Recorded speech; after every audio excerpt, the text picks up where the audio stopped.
चले नेक रास्ते पे हमसे भूल कर भी कोई भूल होना, इतनी शक्ति हमें देना दाता, मन का विश्वास कमजोर होना।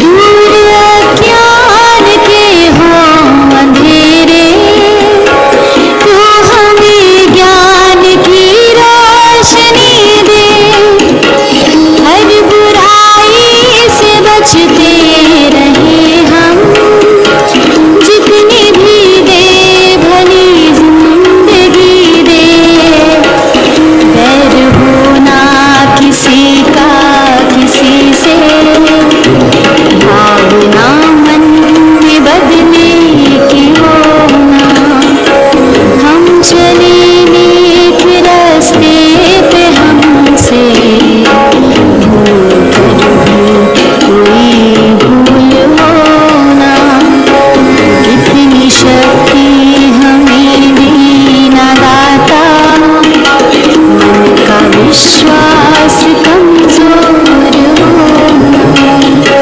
हम न सोचे हमें क्या मिला है, हमने सोचे किया क्या है अर्पण, फूल खुशियों की रातें सभी को, सबका जीवन भी बन जाए मधुबन, अपनी करुणा का जल तू बहा के, कर दे पावन हर मन का कोना, हम चले नेक रास्ते पे हमसे भूल कर भी कोई भूल होना, इतनी शक्ति हमें देना दाता, मन का विश्वास कमजोर होना। नमस्कार साथियों, आज का सुविचार थॉट ऑफ द डे।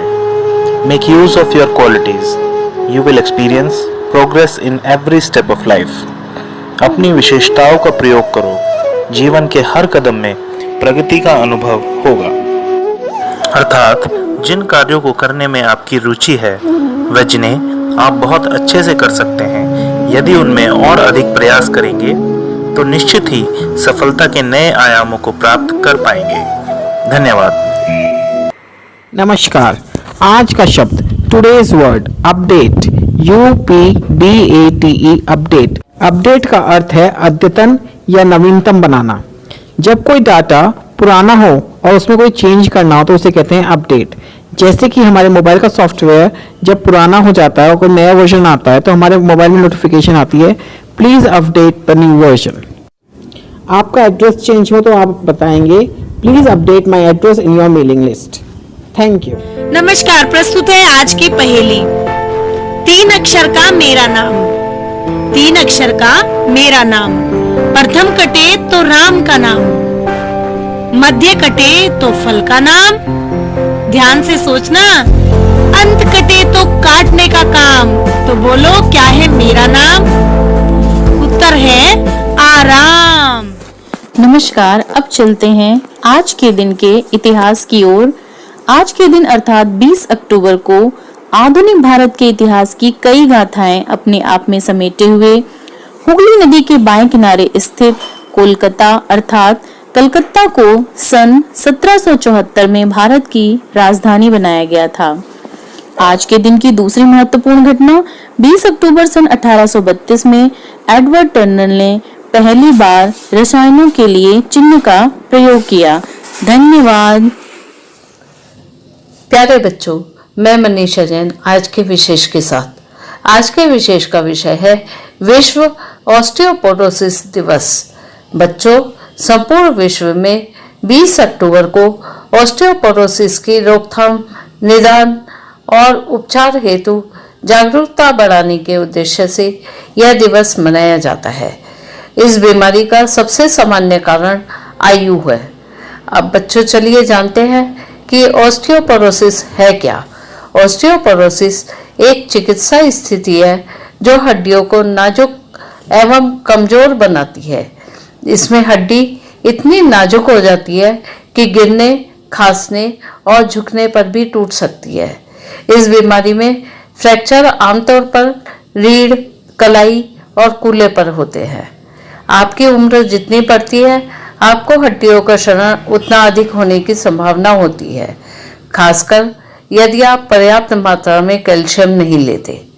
इस बीमारी की रोकथाम के लिए कैल्शियम और विटामिन डी युक्त पदार्थ जैसे दूध, दही और हरी पत्तेदार सब्जियों से भरपूर संतुलित आहार का सेवन करना चाहिए।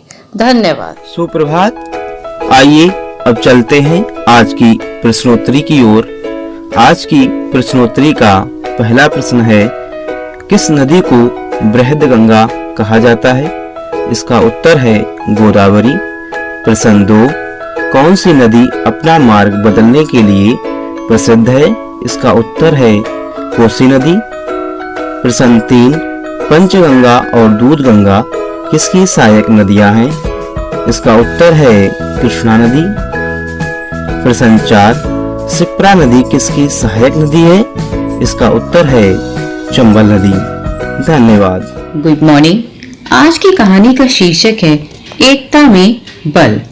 एक गांव के पास एक जंगल में 4 गाय रहती थी। उन चारों में आपस में बहुत अच्छी दोस्ती थी। चारों साथ साथ घास चरती, जहां जाती साथ में जाती और कोई भी काम करती थी तो साथ में ही करती थी। इसीलिए जंगल का कोई भी जानवर उनकी तरफ आंख उठा के देखने का साहस नहीं कर सकता था, न ही उनको मारने के बारे में सोच सकता था। एक दिन चारों में लड़ाई हो गई और चारों ने सोचा कि अब वो अलग अलग ही चरा करेंगे। ये देखकर एक शेर जो बहुत दिनों से इस ताक में बैठा था कि इनका शिकार किया जाए, वो बहुत खुश हुआ। उसने फैसला किया कि अब एक एक करके इन गायों को मार दिया जाएगा। उसने जैसे ही झाड़ियों में छुप के बैठा और जैसे ही उसने गाय को आते देखा, तुरंत उस पर आक्रमण कर दिया और उसको मार दिया। इस तरह करके उसने एक एक करके सभी चारों गायों को मार डाला। तो देखा आपने एकता में कितनी शक्ति होती है। अगर वो चारों गाय हमेशा एक साथ रहती तो कभी भी शेर उनको मारने की हिम्मत नहीं कर सकता। इसलिए साथ रहिए, संगठित रहिए। इस कहानी से हमें ये शिक्षा मिलती है कि हम केवल उतने ही मजबूत हैं जितना कि हम एकजुट हैं। जितना हम विभाजित हैं उतना ही कमजोर। नमस्कार। आज हम जागरूकता में बात करेंगे व्यायाम के लाभ की। व्यायाम से हमें क्या लाभ होता है, इस विषय में हम बात करते हैं। अच्छे स्वास्थ्य के लिए नियमित रूप से खेल खेलना, आसन और व्यायाम करना भी बहुत जरूरी है। ऐसे अनेक खेल, आसन, कसरतें और व्यायाम हैं जिससे विभिन्न अंगों की कसरत हो जाती है।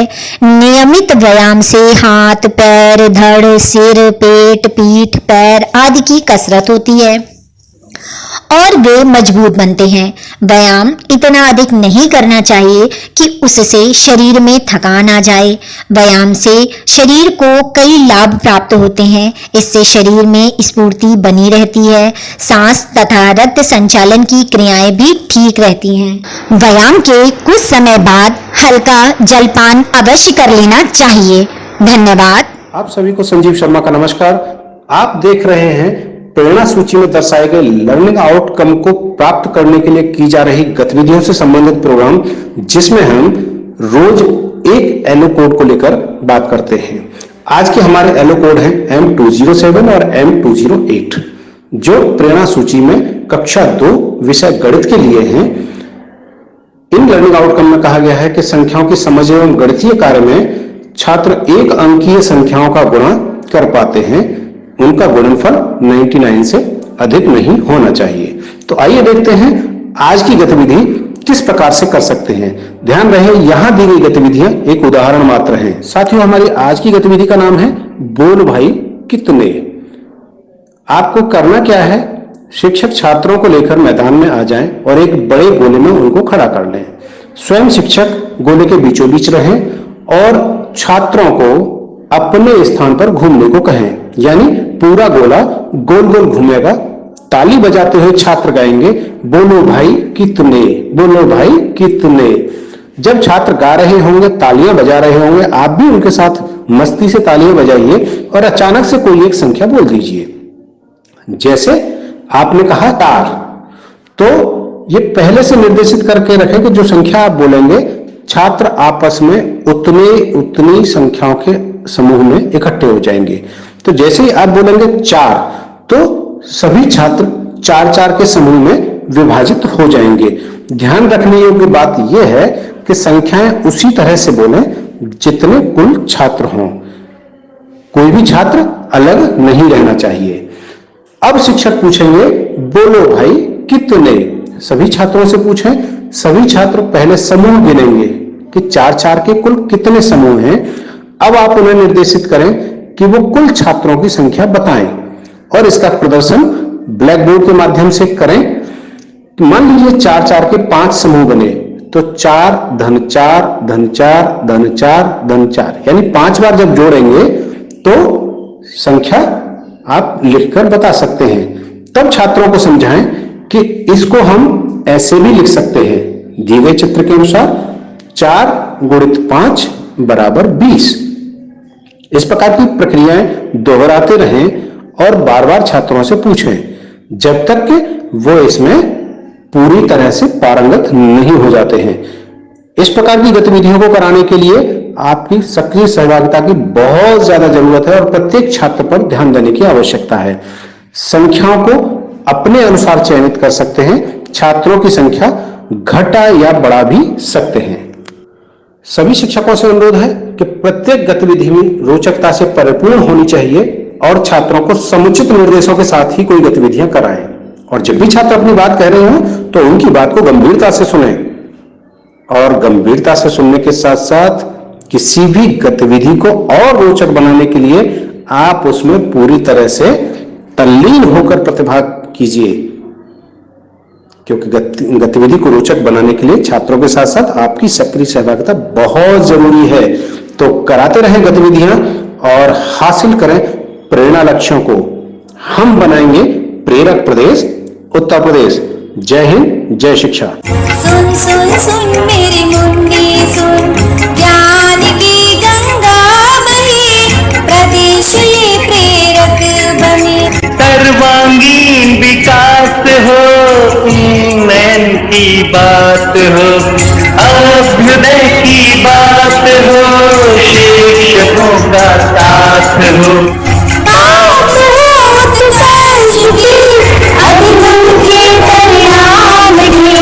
अब न कोई छूटेगा, बच्चा